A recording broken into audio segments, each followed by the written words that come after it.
Hello and good evening. This is Laura Goldman, the dietitian with Premier Weight Loss. Welcome tonight to this presentation on fueling for energy, not just weight loss. And I will say ahead of time, I wish I had the secret to having us fuel so that the moment we wake up till the moment we lay back down, we are 100% not yawning and full of energy that we see in young people running around and think, where did that go? But this will help us maintain energy where we feel like we can accomplish our tasks through the day and just to make sure we can stay healthy. As always, the mantra for every week is to remember that it's the quality of your calories that matters. And I saw a phrase where the question was posited is when you think about what you're eating while you're taking this medication, is your first thought about the calories in the food or about how the calories or about how the food makes you feel or how about the benefits that the food provides? And that has quite a bit to do with the quality of your calories. So that's also a very important thing to think about. What we'll cover, some of this may be familiar for you if you've come to a few of these presentations, but we'll also touch on a few topics that maybe can be seen from a different angle or perspective. So of course, we're going to touch on why weight loss shouldn't be our only goal, the nutrients that can fuel our energy as well as our overall well-being, some reinforcement of the nutrient-dense foods on which we want to focus. Spoiler alert, there will be protein involved. I'll also touch on why moving is vital, body movement in general, any form of physical activity. A few challenges for the week. And as always, I like to leave time for any questions at the end if you have any, or if any questions come up during my talk, by all means, feel free to hit the question button at the bottom left of your screen. Hopefully I'll be able to catch that if it's in the middle of the talk. So please be patient and I will definitely get to that if any questions pop up. So first and foremost, the reason why we want to emphasize shifting the mindset beyond weight loss. Weight loss is absolutely an important goal for our quality of life. But remember, part of our quality of life is also having energy throughout the day and maintaining your strength. And those equal your long-term health. I think it's very important that we don't necessarily associate dramatic weight loss with suddenly being very healthy. And when we have these calorie intakes decrease quite a bit, anywhere from 16 to 39%, perhaps more for some people, that risk of nutrient deficiencies can certainly increase because we are consuming less throughout the day. And like I mentioned, health is not just a number on the scale. There are plenty of people who feel like they've hit their goal weight, but are actually quite unhealthy and full of nutrient deficiencies and might be weaker. Also, to put it very bluntly, what good is being skinny or thin if all you can do is lay on a couch and not get up? And so the reason why we want to touch on why a weight-only focus can work against your goals is that I feel and I've seen that a hyper focus on just cutting calories, and so less of that focus on choosing the beneficial or the right kind of calories. First and foremost, we have this risk of muscle loss. We're looking at somewhere between 25 and 40% of your weight loss could be muscle mass. Everyone can expect some amount of muscle mass loss. That is with any type of weight loss program or any type of weight loss attempts that we do, but we want to make sure that we are minimizing the amount. And the issue is if we lose too much muscle mass, since muscle equals metabolism, you can expect a slower metabolism, probably more weight loss plateaus because your body will require even fewer calories. And there's also that risk of weight regain because if now we have less muscle that burns fewer calories, then perhaps we will eat unconsciously more calories and regain some weight. And it most likely won't necessarily be a regain of muscle weight. So we want to try and prevent that as much as possible. Also, if we're just focused on cutting calories only, that risk of some nutritional gaps certainly increases as well. Some that are of utmost importance and some that are requiring some special attention at times are vitamins D and B12, as well as the minerals iron and calcium. All of these, along with many other vitamins and minerals, are vital for the energy production in our bodies. So that means changing the food we eat into the fuel our body uses. Also, immunity, very important to think about during the winter months, as well as bone health. And of course, cutting too many calories may be a cause of feeling fatigued and having low energy. Again, the food we eat is meant to fuel our bodies for functioning and to get around through the day. And so there is a purpose and behind the food. It's a nice little side part that it can taste good for many people, but the main focus is that we want it to fuel ourselves just like a car needs gas.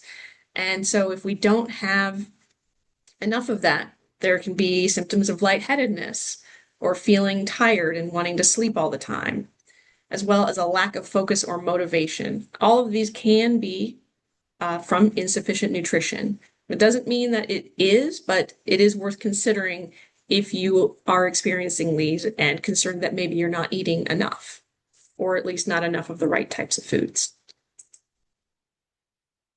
So when we're talking about the right types of foods, as you know, it should come as no surprise that the fueling foundation is protein. It is one of the non-negotiables when it comes to our attempts at weight loss. We know that it preserves muscle mass during that weight loss as much as possible.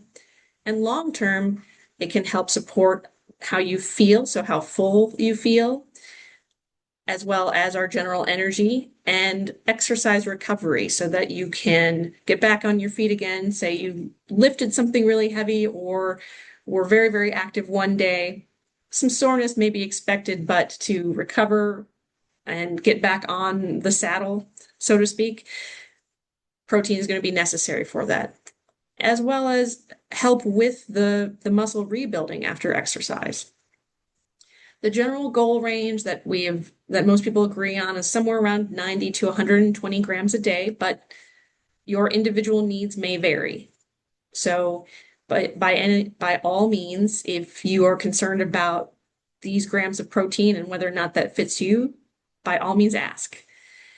And for every meal, try to aim around 20 to 30 grams of protein. A quick tip is that about 1 ounce of any type of animal protein, so a steak or a fillet of fish or a chicken breast, chicken thigh, about 1 ounce of that type of animal protein is equal to about 7 grams of protein.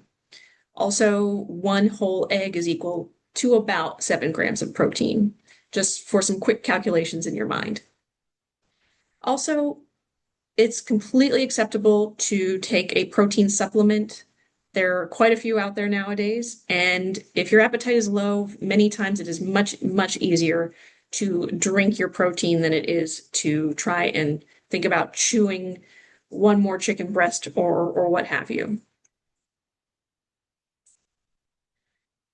And the micronutrients that matter, and again, there are more, and there may be some that are different than these for you, but I wanted to leave this up for the screen, and by all means, feel free to take a picture of it to reference if you would like. But I wanted to touch on some primary nutrients of concern. First and foremost is vitamin D, which is, I find quite interesting because many people can struggle with this. And I think part of it might be that people on GLP-1s or not might be entering into starting a GLP-1 medication already low in vitamin D. And then using it can potentially exacerbate that issue. It is the most common deficiency found among GLP-1 users.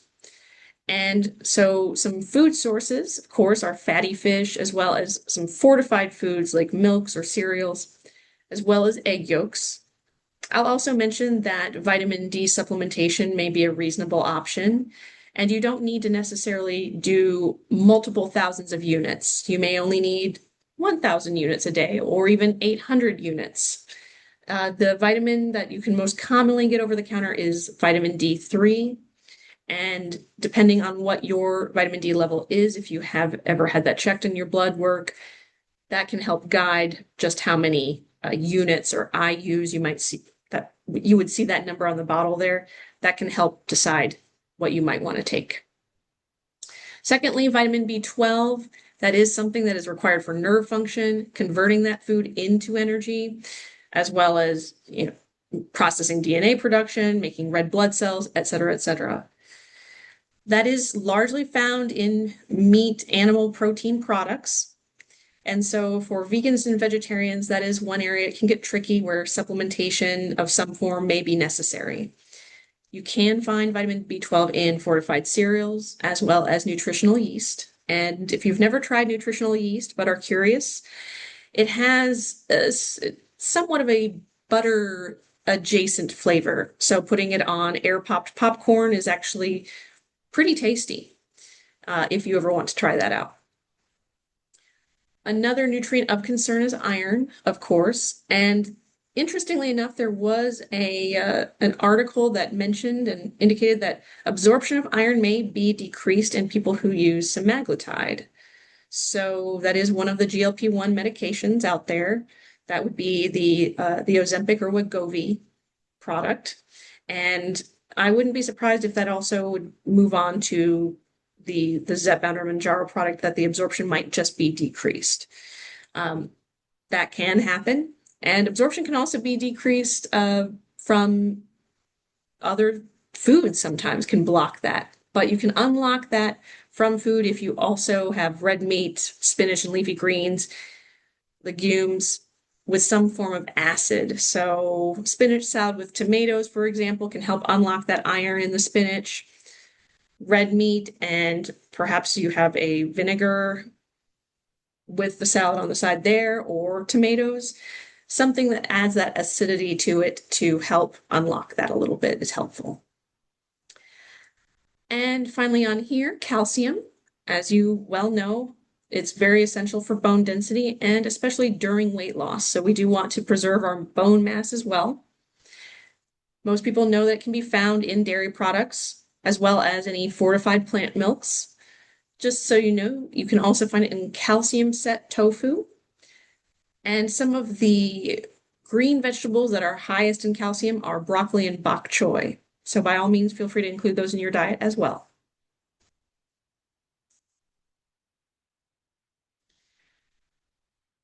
Also, we're going to talk about trying to make sure we maximize our plate or the way we eat to unlock that maximum amount of nutrition, or basically how we want to build it so that we are getting the most out of whatever we're eating, regardless of the size.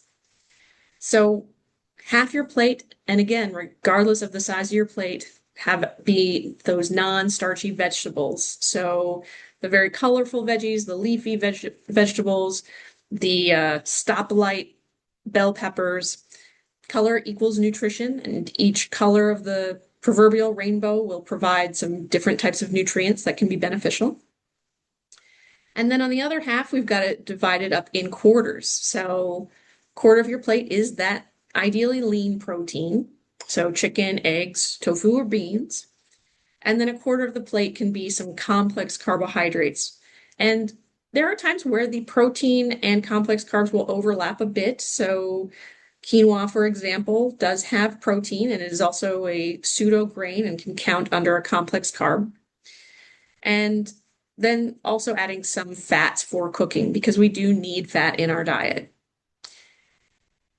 Also, if volume is an issue and looking at a plate might be overwhelming, consider some protein-rich smoothies, some soups, or cottage cheese, or like I mentioned, just smaller portions when appetite is low. And I actually, while I'm not advertising them, I had recently learned about these containers. I believe they're called Super Cubes, spelled SOUP, but it allows for people to meal prep but have smaller amounts of these prepped meals that you can freeze and then undo in little frozen blocks, which then you can pack up for lunch. I've seen these used where someone will make a protein item as well as perhaps I'm trying to remember here, but perhaps a couple other side items, and then they can put it all together in one to-go container. And then when they heat it up, it becomes this bowl full of highly nutritious food. So that could be something worth considering as well, especially since I know meal prepping is not exactly a fun activity. This might make it a little bit at least easier and organized.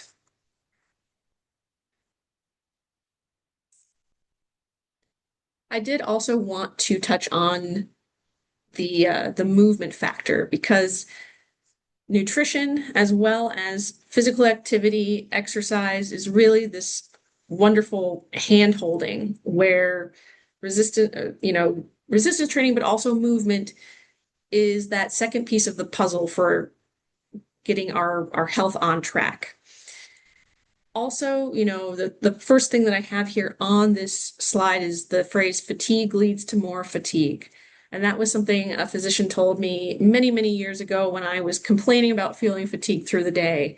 And he asked about my physical activity, and I believe this was pre-high school even. And I didn't have much in the way of physical activity. And he said, even though I didn't want to hear it, fatigue breeds more fatigue or leads to more fatigue.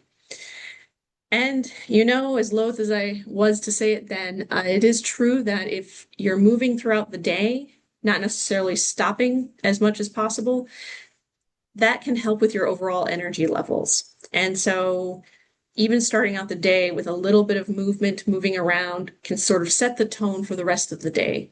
It's when we stop that we sort of almost come to a complete halt, and it's very hard to get going again. And remember that resistance training is that second piece of the puzzle when it comes to preserving or building muscle mass. Ideally, we aim for around 2 or 3 days of the resistance training. And I don't mean protein intake just on those days, but making sure that you're getting some protein within about 30 minutes after resistance training is going to be very helpful. Because protein intake alone is not going to build muscle. And so protein intake without that resistance training is unlikely to help. We're already reaching the tail end where I wanted to talk about those challenges for the week. And it was kind of hard to pick some new options. And so hopefully these are at least a little bit different. The first one is the movement tracking. I don't expect anyone to get up and run a 5K first thing. So 10 minutes of any amount of movement.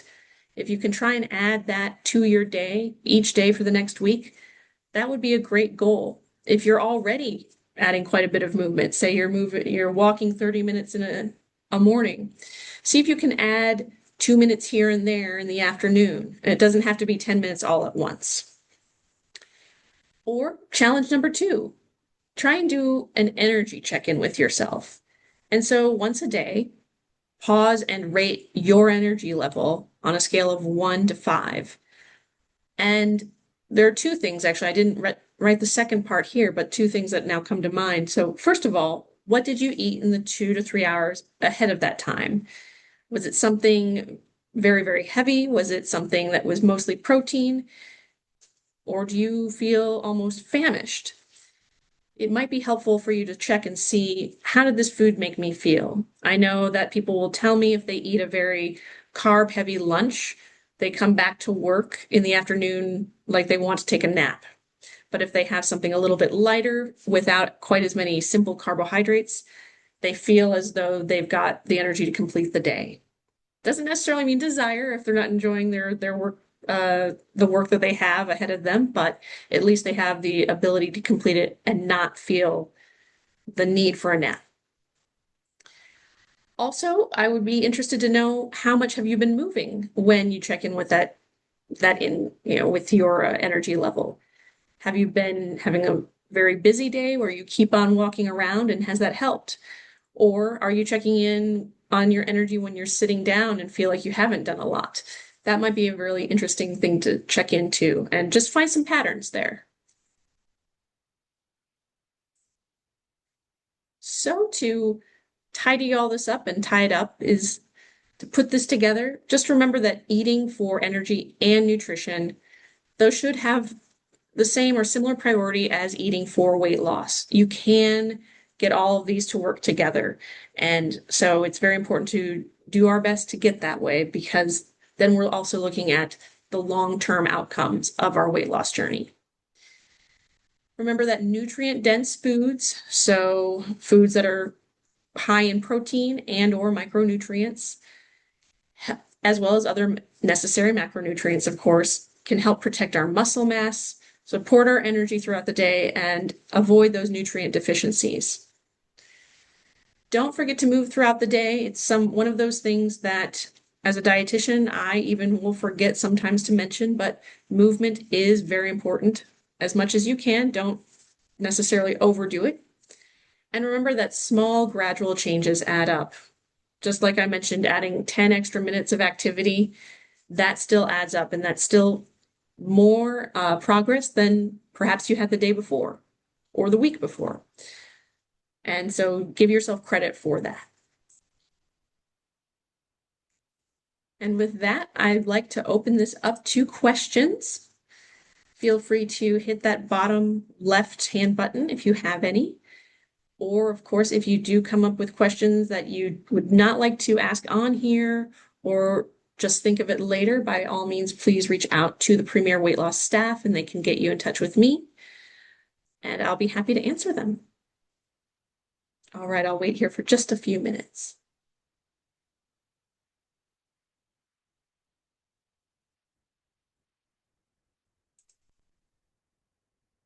Okay, and with that, I thank you for coming tonight. And if you have any questions that come up later, please let us know. I hope you found this helpful and informative, and I look forward to seeing you in the next one. Bye.